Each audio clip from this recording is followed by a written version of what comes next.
Good morning, and thank you for being here. It's always a thrill when you throw a party and people show up. And it's early. I really appreciate that, and I apologize for my voice. It's a really great Mackinac Conference, isn't it, when you leave with no voice? Delta Dental is really proud to sponsor this session because at Delta Dental, we care what goes in your mouth as much as what comes out of it. So, Civility has clearly been center stage this week, and it's been wonderful discussions. I was curious. One columnist said it was kind of depressing. I have found these conversations really exhilarating this week, and I hope you have too.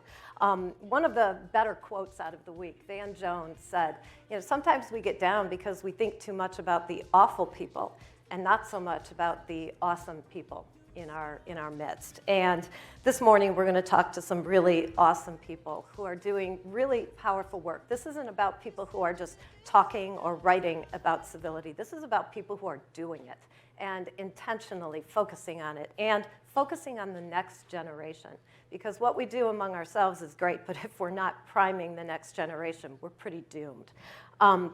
Each one of these individuals is a hero in many ways and is kind of a game changer. So think about game changing as we discuss this topic today. And I'm going to start at the other side of the row here with Nolan Finley. Nolan is a longtime good friend and co-founder with Stephen Henderson of the Civility Project. And Delta Dental, along with Huntington Bank, have sponsored the Civility Project. And they've spoken to audiences, thanks to the pandemic, crazy as it is, all around the country, and have even gotten some invitations to talk about civility in the UK. Nolan, I'm going to start with why are you doing this work? And also, maybe you can talk a little bit about your very powerful column this morning. Well, Stephen Henderson, we were talking at the table just a minute ago. Cindy, Steve Henderson and I, several years ago, it's probably been 7, 8 years ago now, got this thought that too many people were shutting themselves off from each other based on their assumptions about folks based on their political beliefs. And so we started in a back room of a bar in Detroit, bringing together 10, 20 people who came from different points on the political spectrum, and just pouring a little bourbon and letting them talk and get to know each other as people. And it really produced results. I mean, people made friends and built friendships with folks they never would have talked to before. And, it just kept getting bigger and bigger, in large part thanks to Cindy and you, who was an early sponsor, and Margaret and Delta Dental, who have, formalized this into the Civility Project. And we speak to, groups, as you said, all over the state, all over the country, about the importance of avoiding making assumptions about people, because those assumptions easily lead to hate, and hate leads to dehumanization, and that leads to all the bad things that's ever happened in the world. And so we just talk to people about the importance of getting to know folks before you make judgments about them. And just talking to each other and trying to understand each other. I mean, I guess the core principle of this Civility Project, as we articulate it, is that all good people come to their decisions or their opinions in the same way. I mean, they take the facts, the information that's available, they run them through their own experiences and their own values, and they come up with a point of view. And if it's different from yours, it doesn't make them evil, stupid, sinister. It just means they've had different experiences. And so the key to civility and building respect is to understand what those values and experiences are, and then go from there. It's pretty remarkable when you find common ground, too. You get to know people, and you find, like, oh, my God, we have a lot of things we can actually agree upon. Nolan, I'll say it for you. You took a pledge. And do you want to articulate a little bit more about what that pledge is? Well, yeah, it's not any formal thing. I didn't quit drinking or anything like that. God, no, we wouldn't go that far. They'd walk off the dock, for God's sake.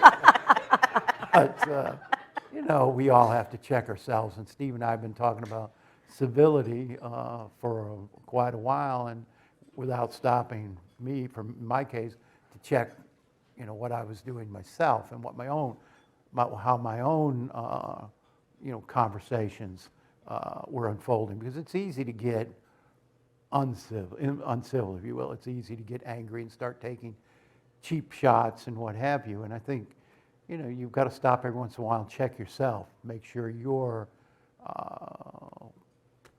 doing what you're telling others to do or advising others to do. So I took a look at my own work, and I found some incidents where I took some cheap shots. Now, it was funny, but that didn't justify it. You've got to commit in this world. I think you've got to be extra sensitive, because we are at, I think, in a real tinderbox now. And I think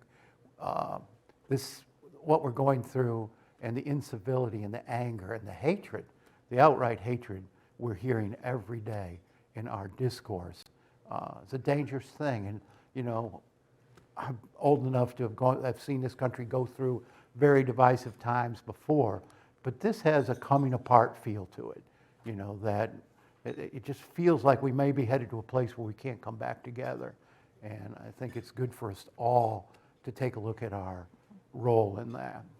If you haven't read the column, I encourage you to do so. It's the consummate role modeling, and I commend you for that. This is about next gen, so Ora Pescovitz, let's move to you.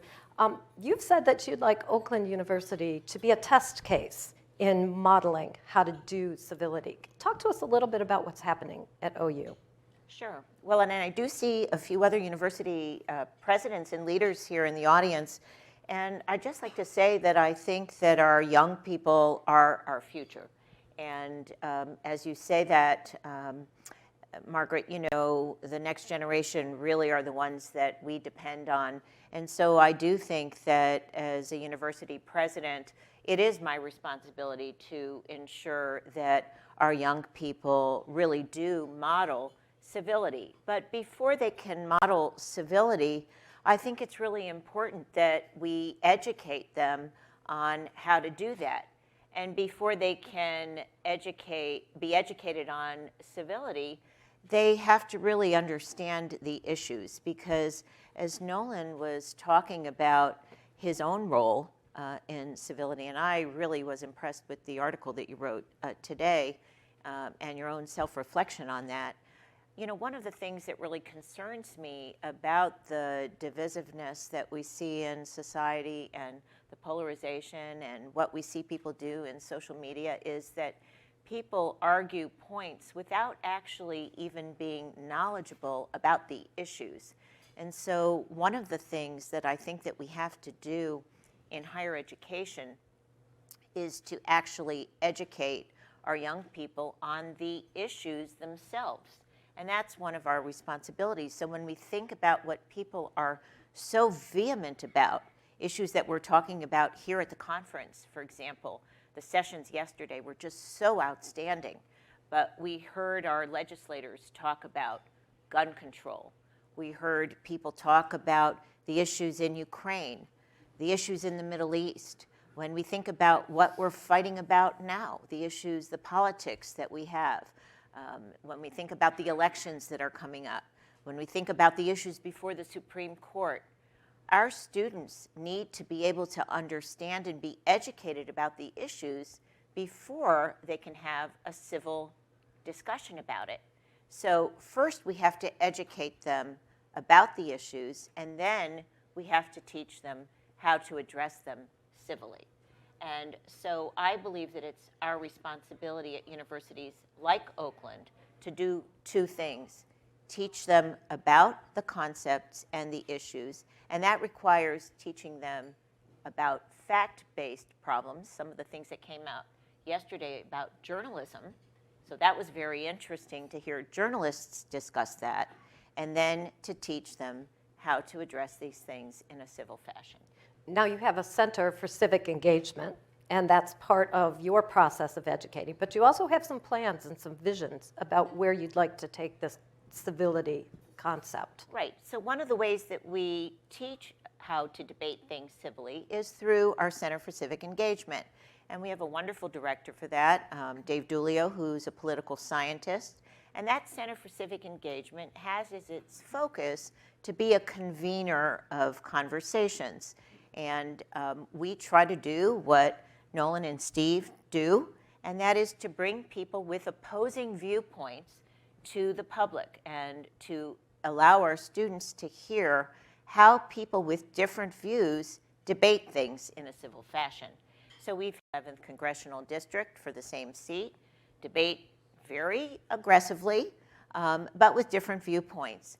We've had, just before that, we had 2 Republican ambassadors who were appointed by President Trump, who were very influential in the Abraham Accords, Ambassador David Fisher and Ambassador John Ricolta, explain how they influenced the Abraham Accords.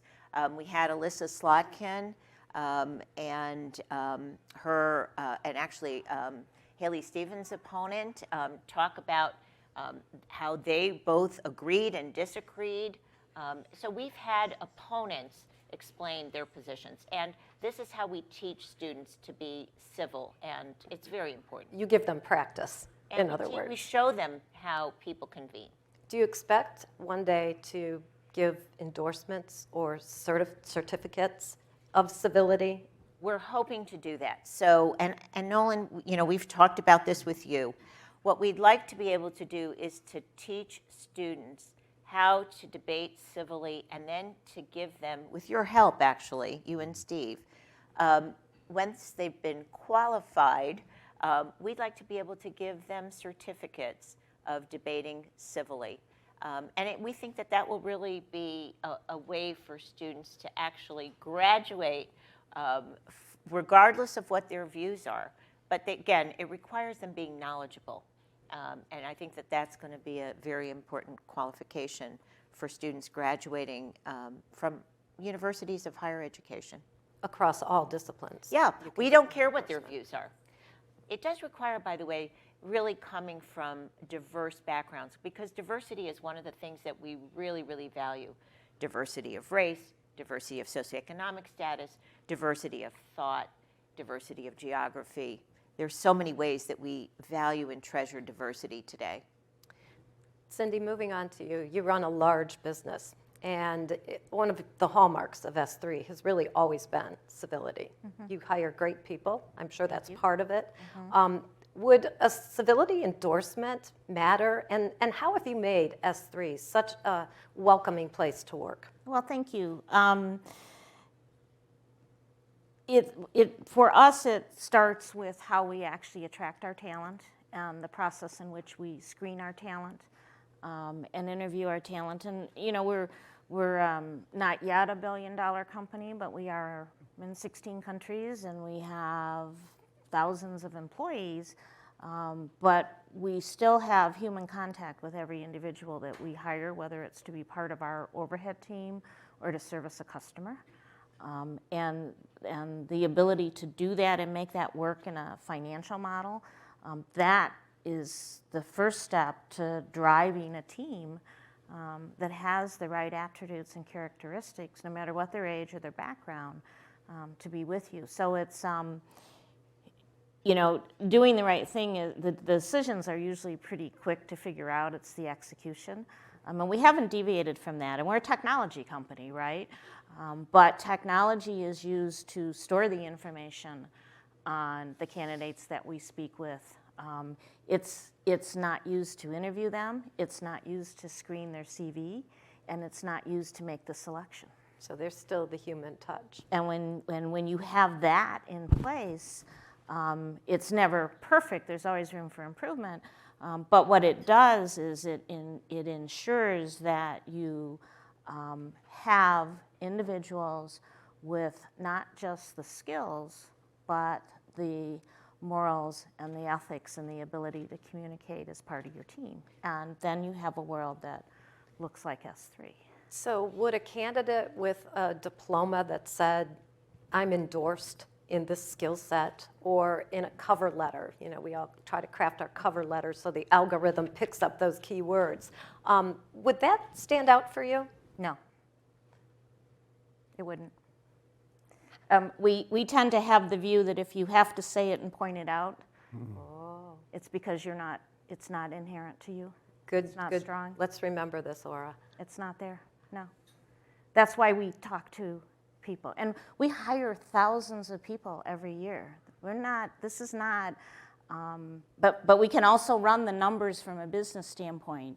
And we can tell you to the penny what it costs for us to hire a consultant with this skill set for this customer in this part of the world, versus a member of our finance team that's going to sit on the 20th floor of the Fisher Building with the 3 cats. And we can tell you the cost of hire for all of those categories all around the world and whether it goes up and down, and we can tell you everything that goes into that cost of hire. And what we have found is we can have the 65 veteran sourcers that work to support our recruiting team at really competitive, good paying salaries, and our cost of hire is lower than our much larger competitions that have decided that technology is the way they match these resumes, find this talent, and decide it's someone that they should bring forward. And when you figure out that you can run a company and make money and talk to the people that you're going to hire, that's how you decide if they have those skills. So still, when you're in that one-on-one interview, something has to jump out at you. That's right. Something has to say, oh, that's the skill set. This person knows how to interact. What is that? What's that magic? There's a couple of things. We hire and we place, as you well know, some very sophisticated people in very challenging skill sets. We get to work on amazing projects, particularly when it comes to cybersecurity and things like that. But even for the most talented technical person, they have to be interested in being a part of S3, recognizing why they would choose S3 over one of our competitors. And then they have to be equally interested in the assignment that we would offer to them with one of our customers. Once we get past that, then we talk about their technical capabilities. If we can't get past that, we move on, which is not the norm in our industry. The norm is, but they have everything on the box that the customer wants, we'll put them out there and hope it works, or hope it works long enough. And we'll call the customer and say, we haven't found the right person yet, but we will. Fascinating. Companies are really struggling with hiring these days, and you're willing to put something on pause. Absolutely. For the right person. Commercial break, I'm going to remind folks, you have cards, and we'll try to save a few minutes at the end for questions. Just write them down, and you know the drill. Nolan, going back to you, you have some grandchildren. Yeah. And you've watched them grow up. Some of them are getting kind of old. You got one graduating, what, tomorrow? Tomorrow night. From high school. What do you see among the friends and the folks that your kids interact with, your grandkids interact with? Do you see a hopeful sign that their generation is going to do better? You know, it's been years since I've seen them look up from their laptops, or that's why I have no idea what's going on there. You know, I think there's better messaging for children today than perhaps there was when we were growing up, or at least when I was, and where, you know, you were different expectations of you. I mean, I think the schools are focused on conflict resolution and not letting kids, you know, get in too big a rackets at school. I mean, when we were coming up, you worked it out yourself, you know, and sometimes that was not the most civil means. So I think we're more mindful of directing children to work their differences out. I mean, they still fight like cats and dogs amongst themselves, and you know, you can't hardly stand to be around them some days. But you know, all in all, I think they're doing a little better job today than in the past.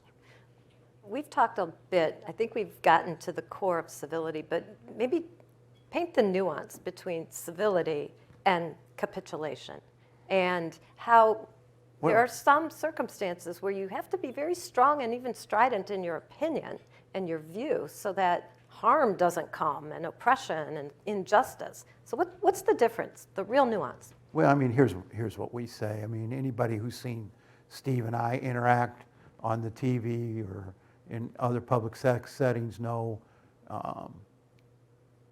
we get after it. You know, we disagree on almost everything rather passionately, and you can see that passion. The difference is, and we, you know, like he says, we're not preaching kumbaya and we're, you know, everybody hug and love each other. We don't want to do that, and our goal is not necessarily consensus. We're not trying to bring people to agreement. This country's not supposed to be a place where everybody has the same opinion, everybody agrees.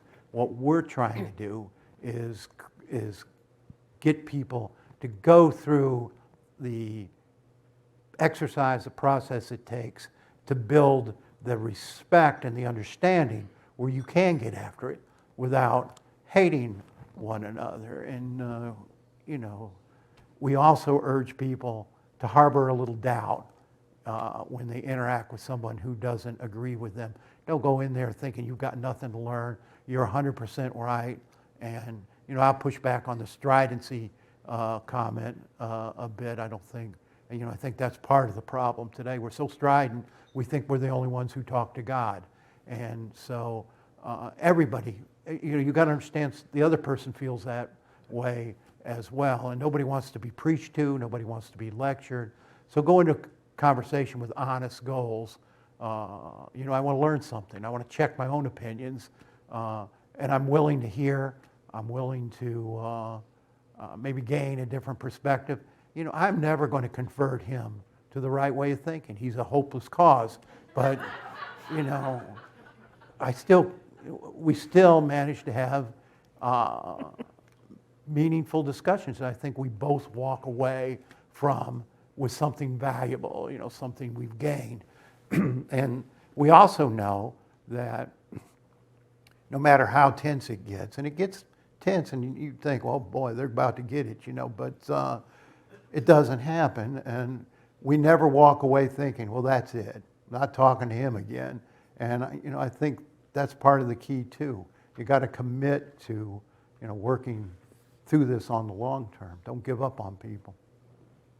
We wouldn't be friends today if you gave up on me, right? It's still kind of on. Sometimes. Some colleges are taking a different tack. They're not offering opportunities to engage in the really tough debates. And they're tough debates right now. Roe v. Wade, social justice, police brutality. I mean, there's a lot of stuff out there. And some colleges are shutting down the debate or shutting down one side or the other of the debate.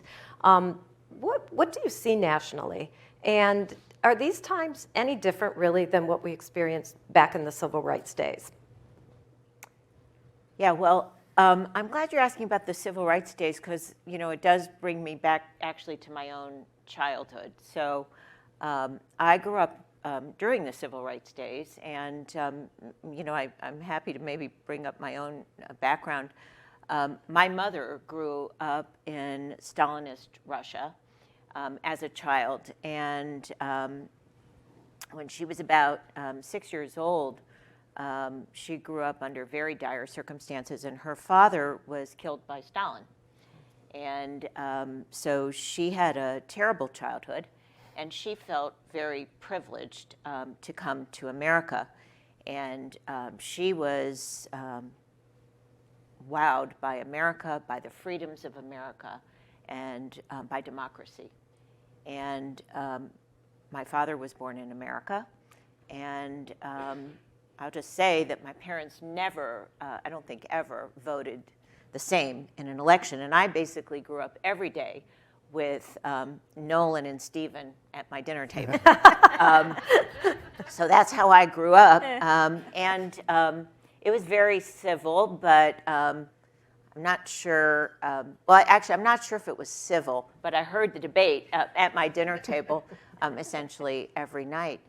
And so I learned what it was like to hear very educated conversations about almost every topic. And both my parents loved America for different reasons, but they canceled out each other's votes. But my father was very active in the civil rights movement. And Martin Luther King was his friend. And in fact, the Voting Rights Act was written in my father's office on Massachusetts Avenue. Wow. And my father marched in Selma. And I remember very vividly when I was 6 years old, the March on Washington. And when you think about violence, I'll just tell you that a lot of things that we think have changed, they actually haven't changed, because the night before the March on Washington, there was a great fear in Washington that the March on Washington would be violent. And my father, who was a prominent rabbi and was, as I said, very active in the civil rights movement, I'm sure most of you know the civil rights movement was led by the clergy, interdenominational clergy, brought together to our home many, many people in Washington to encourage them to go to the March on Washington to ensure that it would not be violent, and that people would protest peacefully. And they brought me as a 6-year-old child to the march because they believed that it would be peaceful, and to teach me what it would be like to protest peacefully. And obviously it had a huge influence on me. I sat on the steps of the Lincoln Memorial during the I Had a Dream speech. And that has impacted my entire life, and probably is one of the reasons why I care so deeply about this.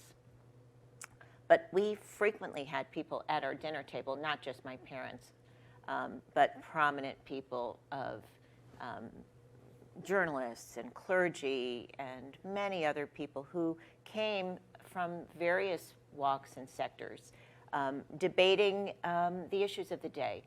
So when we think about, and that's, we're going back now to the 60s and the 70s and the 80s, I think that we have always debated issues.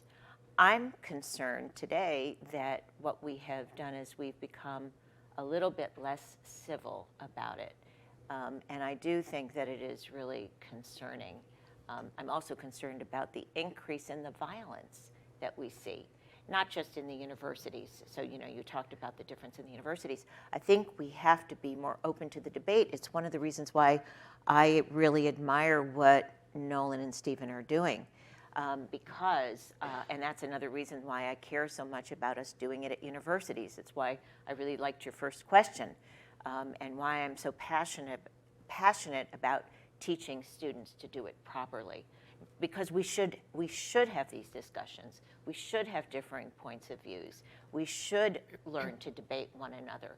We don't want a homogeneous society or a homogeneous world. We live in a global economy. We live in a global society. So why are some, and some very prominent colleges and universities, shutting down debate, or truly just shutting down one or the other side of debate? Well, I believe in free speech, and so I don't know the answer to it, but I think it's the wrong thing to be doing. And so I think we need to expand the discussion and not shut it down, but learn to do it properly.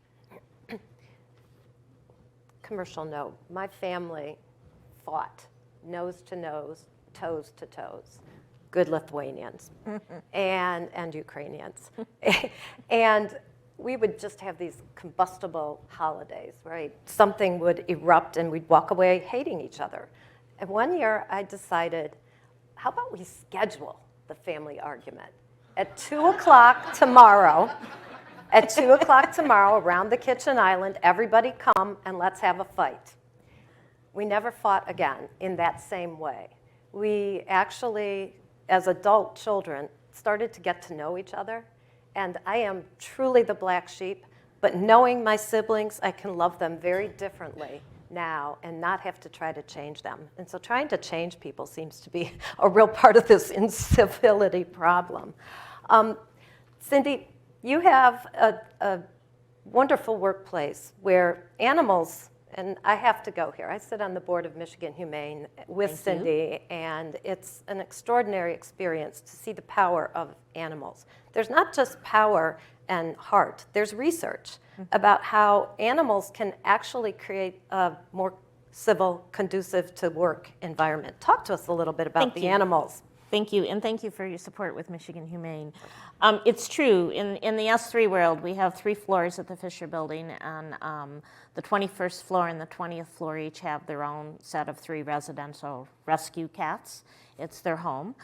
They stay there. That is part of our interviewing process. If you're going to be sitting on one of those 2 floors, you learn very early in the conversation that we have cats, and we understand if that's not a fit for you because they're not going anywhere.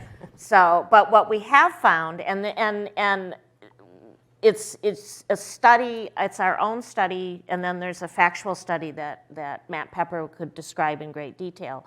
But what we have observed is when there are challenges, there are deadlines, there's personal stress, we can always tell when a team member has an illness that they haven't shared with us because one of the cats will not leave their side. And it could be someone that the cat has never visited.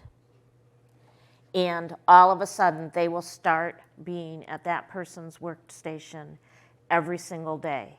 And we know that there's something going on. They are so attuned to their humans and so attuned to what's going on.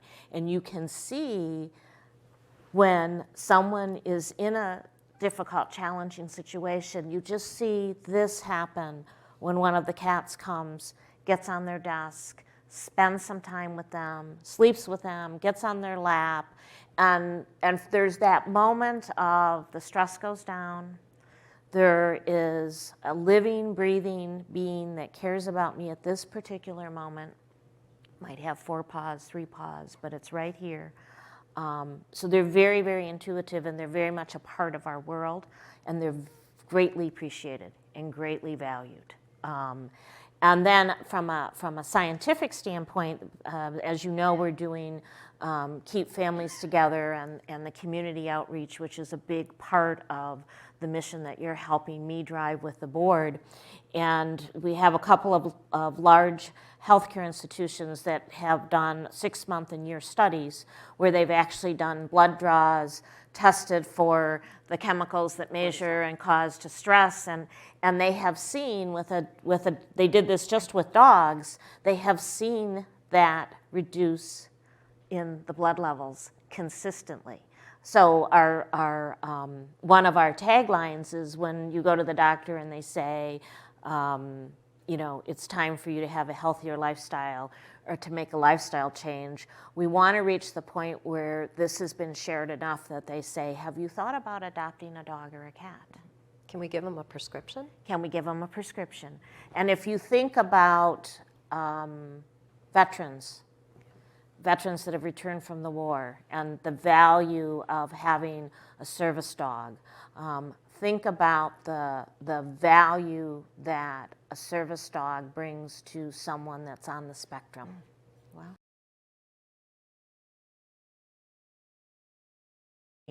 The health of individuals in our world.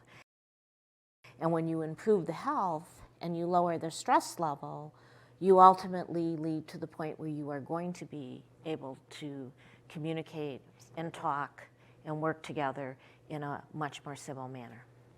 Want to get a few cats, Nolan? No, but I Dog.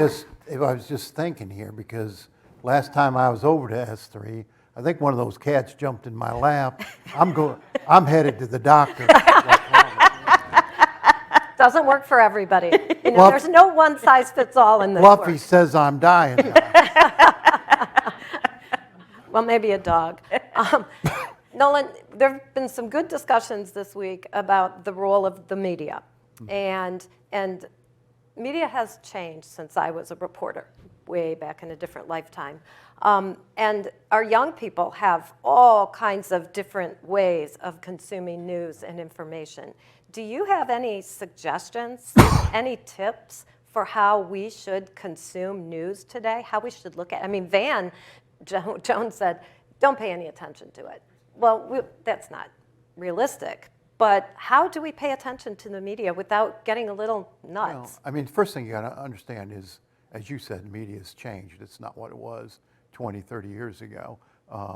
And there's now several genres of media that have come up and profit very much from our divisiveness and from our divisions. You think about the cable TV shows where you get one view pounded all day long and just anger and hatred and bitterness all day long. And, you know, you have people who now believe unless a news report or a news broadcast reflects their own point of view, it's false, you know, it's inaccurate. So this idea of objectivity has disappeared from the media, and so it's hard to go one place and hear a balanced report so that you can make your own decision, which, as we were coming up, I mean, that's what we were taught. Give people both sides and let them make the decision. Don't make the decision for them. And now there's a growing mindset in journalism schools and in the media that reporters, journalists have to add context and have to declare, well, they said this, but this isn't true. And they said this is true. You know, I don't want some 26-year-old kid telling me, you know, adding context to my news reports or telling me, you know, this is the truth, this is a lie. I can decide that myself. And it's hard now to find places where you can get sort of that balance. And so you have to be diverse consumers. You have to go to a lot of different places to get all sides of the story and all the information you need to make your own decisions, to decide for yourself what's right and what's wrong. And so you have to work a lot harder to be an informed citizen. And you know, that's a shame, but you know, people often ask me, where can I go? And I said, well, you know, you could read me, but you know, people say, Start there. And I can't often, you know, tell them, you know, there's a specific place you can go and you're going to get it straight down the middle and you're going to get unfiltered news, because it's very rare today. And you know, social media, we all know what that is. I mean, we all thought when social media was evolving and developing, this is going to be something that brings us together. This is going to connect us. And it hasn't.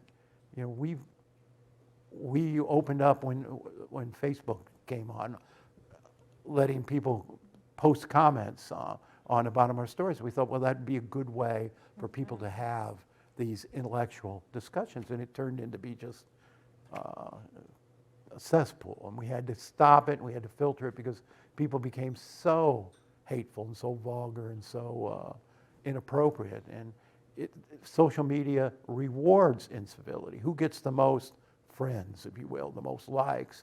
So people who are the most uncivil, the most angry, the most provocative, if you will. And so, you know, we have all of these, all this media that profits from our division, and then we have our political class who finds benefit in stoking our fears and our divisions and keeping us angry at each other. And so it's very, very hard to live a civil life today, I think, because there's so many forces, so many elements pulling us apart. And you have conspiracy theorists in disguise as journalists. And so there's that factor too. Well, I mean, it's harder today. There's the hierarchy of credibility is harder to discern today. You know, you get an article from you Google and you get a list of articles, and you know, some could be from established sources, established journals, and you know, another right below it's, you know, something from, you know, Bob the blogger in his mother's basement, and then, you know, and people say, oh, well, it was on the internet, so you know, it must be true. Is Snopes reliable? I mean, when we do our fact checking at Snopes, No, I think a lot of people do. I found the fact checkers are often as biased as the people. That's what I are, was concerned you know, about. and I mean, it is really difficult today to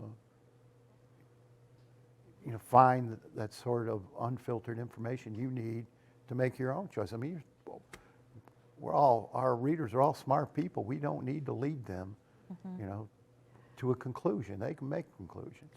So, Aura, coming back to your early comments about we have to teach them facts, do you have a specific way of doing this that's thorough, honest, and reliable?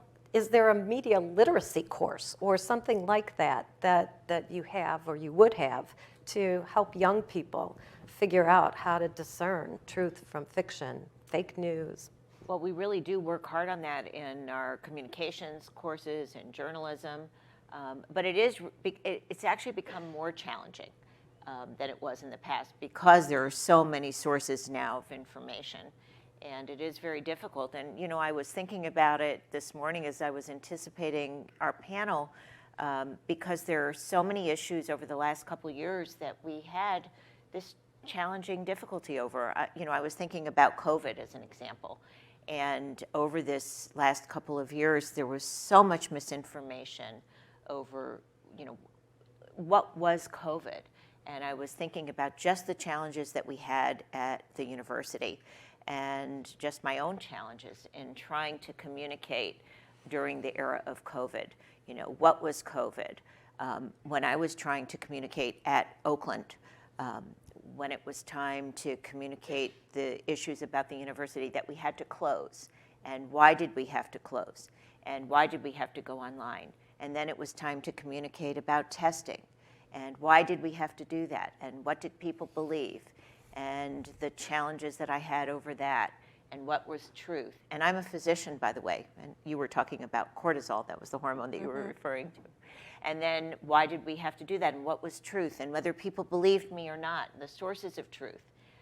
It was some people believed me and some people didn't. I had a little more credibility as a physician president than some others did in that case because I was a physician, but not everybody believed me. And that was very challenging. And then when we decided to have a mandate, and what about that? And that became politicized. And so there were so many issues, and that was just one example that all of us were dealing with, and all of us are dealing with. Should an issue like that have been politicized? And I'll just use it as an example, when actually, to be completely candid from my perspective, and I work very hard to remain nonpartisan or bipartisan on issues, but from my perspective, and I'll use myself as an example, for me the COVID issue was not a political issue. I saw that as a medical issue. And I'll just use myself as an example as a university president. I try not to wade into political issues and merely discuss things that I believe are for the best interests of the health and safety of my university community. So when I waded into that, I was not speaking from a political perspective at all. I was merely speaking from the perspective of a physician university president and for the safety and health of my university community. And by the way, the broader community that I live in, which is Oakland County. But I got, when you're speaking about social media, I got death threats when I came out with a mandate for immunization. So that's just a simple example. Cindy, you talked about the issue of the cancel culture and how when you're a CEO and you need to take a stand, or when your community needs you to take a stand on an issue, cancel culture doesn't really make you want to do that too much. Talk a little bit about the importance of culture and taking a stand. No, you're absolutely right. It's as a CEO, we all have a business to run. Our job is to have a successful business, right? And for it to be profitable, for it to grow, in S3's instance, for it to create jobs. At the top of our org chart, we have an upside down triangle. And at the top of our org chart, we have S3 consultants, S3 customers, and S3 community. And if we can't service the customers appropriately and treat the consultants the way they should be, we don't have the resources to serve the community. So we're a business first. Yep.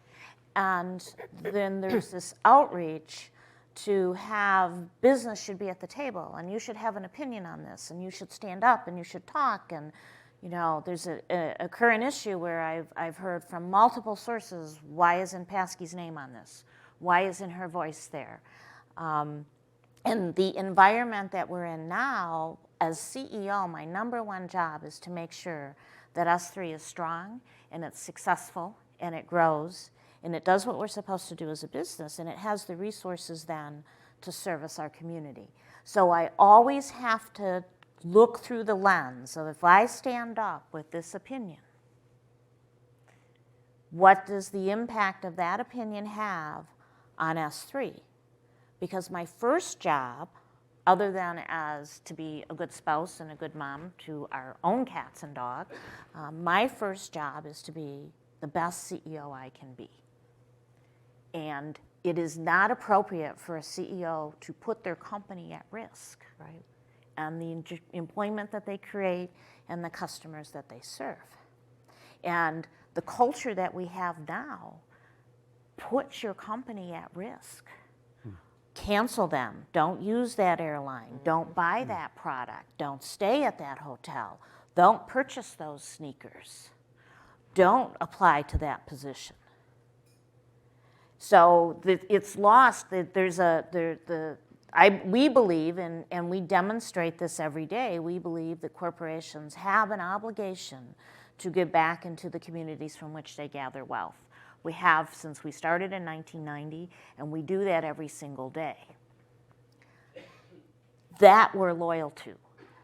When I would like to stand up, there are certain instances where S3 will not be served well by me doing that. And because of the culture, there is no tolerance to have a personal opinion separate from your, right? Yeah. You have a doctor here, right? But that got lost in the politics and the hate and that whole factual piece.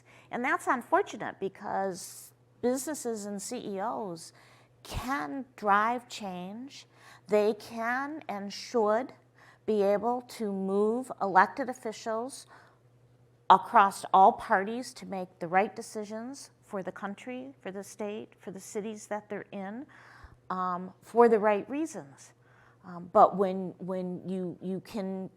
people question where we are, it's like, well, where I am is I'm doing my day job, right, which creates thousands of jobs, provides millions of dollars to the community, has grown every year and been in business for over 30 years. That's my number one priority. And as a good CEO, I can't put that at risk. I think sometimes it's mistaken or it's forgotten what a value those jobs and the opportunity to support your family is in even having the ability to have an opinion. I mean, if you can't get up in the morning and feed, clothe, house, how can you even have the luxury of getting out and broadcasting your opinion? So the job and economic security is a huge contribution.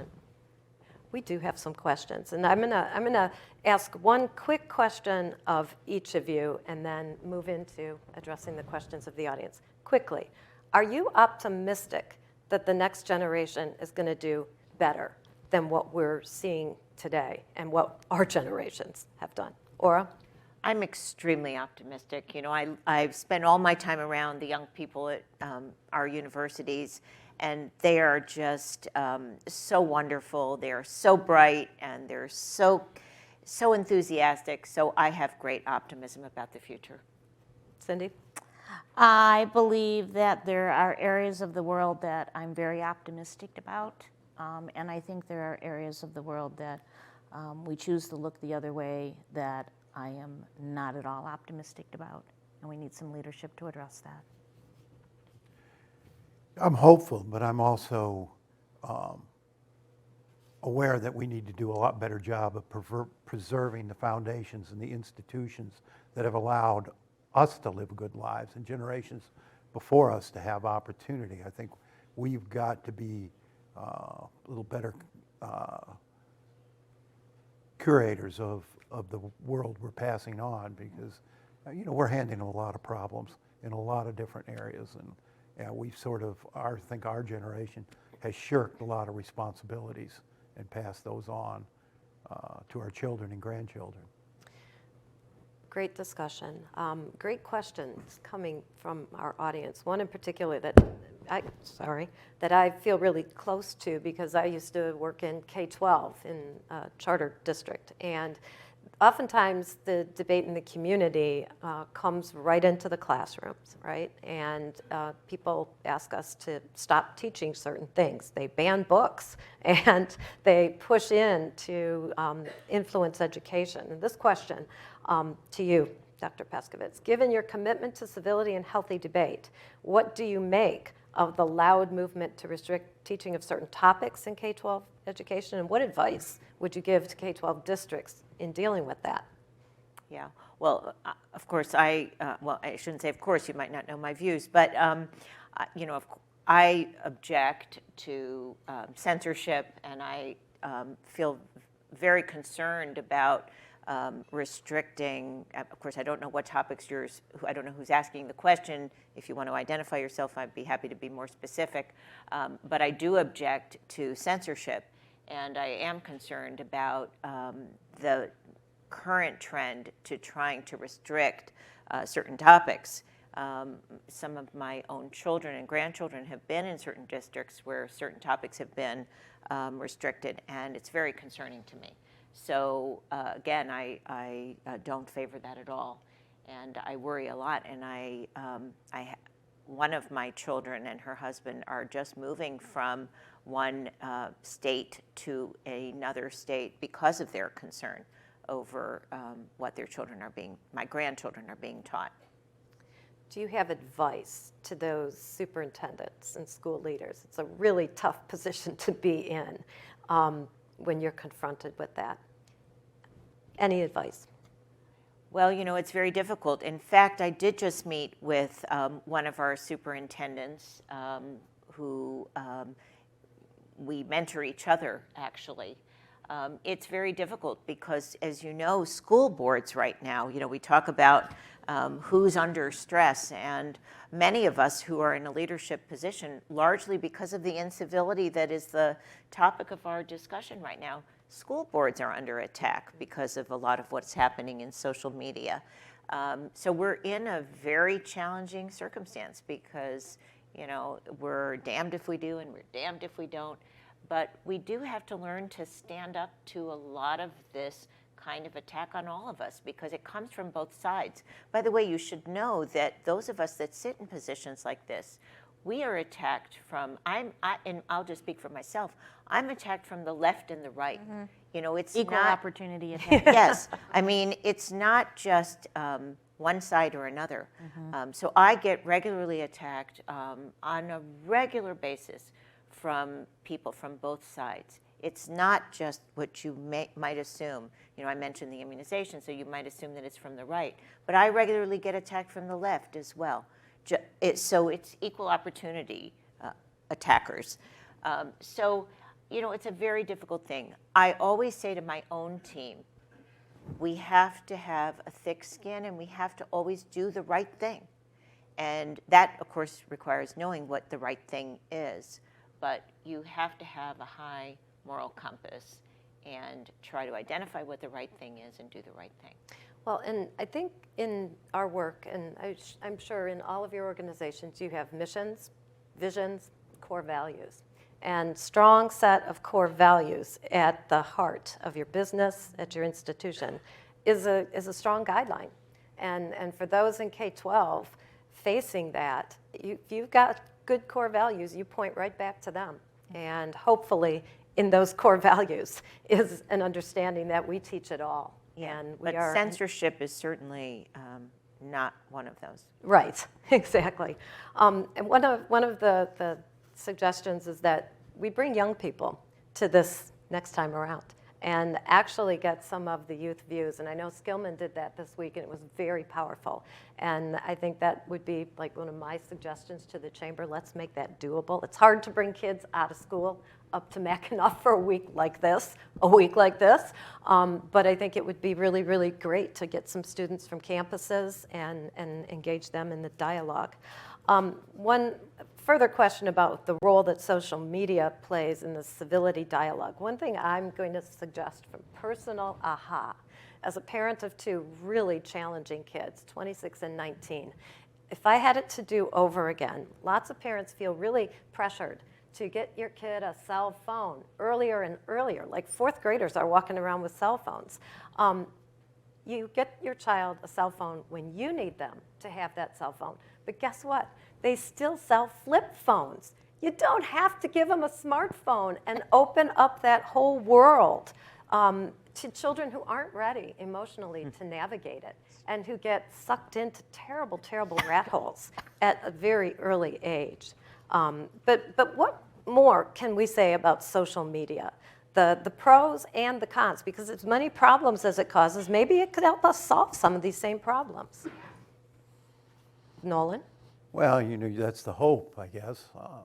It's just, I don't know how anybody stays married and has a Facebook account. Right? I think we need to, obviously, say, make this trite comment everybody else says, why don't we try for a while talking face to face with people?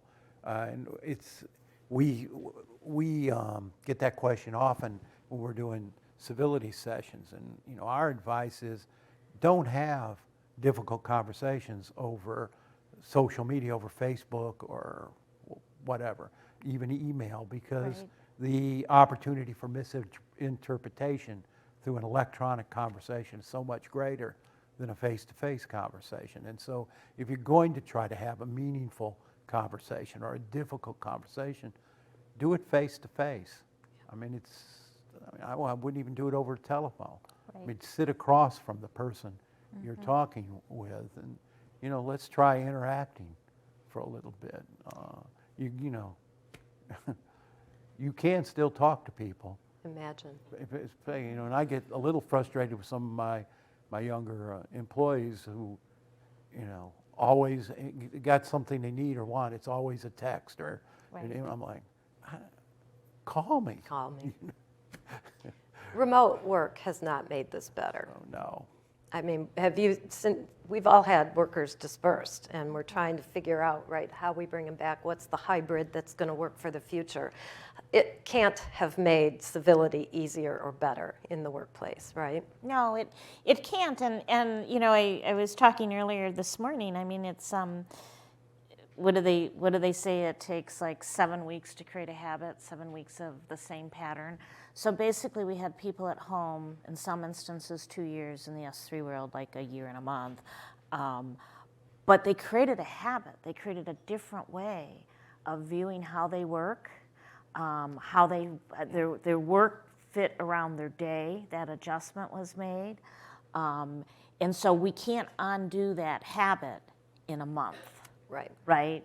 But we have to recognize that it's going to have to be intentional actions to undo it, to go back to where you want that type of communication, that type of face-to-face. There's a lot of members of the S3 team that are not on social media by choice. Yep. And from an S3 standpoint, we have a really boring Facebook page. And the only thing we have on Instagram is Cats of S3. And It's the perfect brand. And it is the perfect brand. Nobody can really argue. And that's really intentional. That is not the vehicle that we would want future employees to use to evaluate us. Right. And our customers are sophisticated enough that they want no part of that at all. So part of it is being respectful of that, though, as well. And then some of it is just like really basic, like you walk into a leadership team meeting with S3 and you will see no gadgets on the table. Right. And that's been that way for a very long time.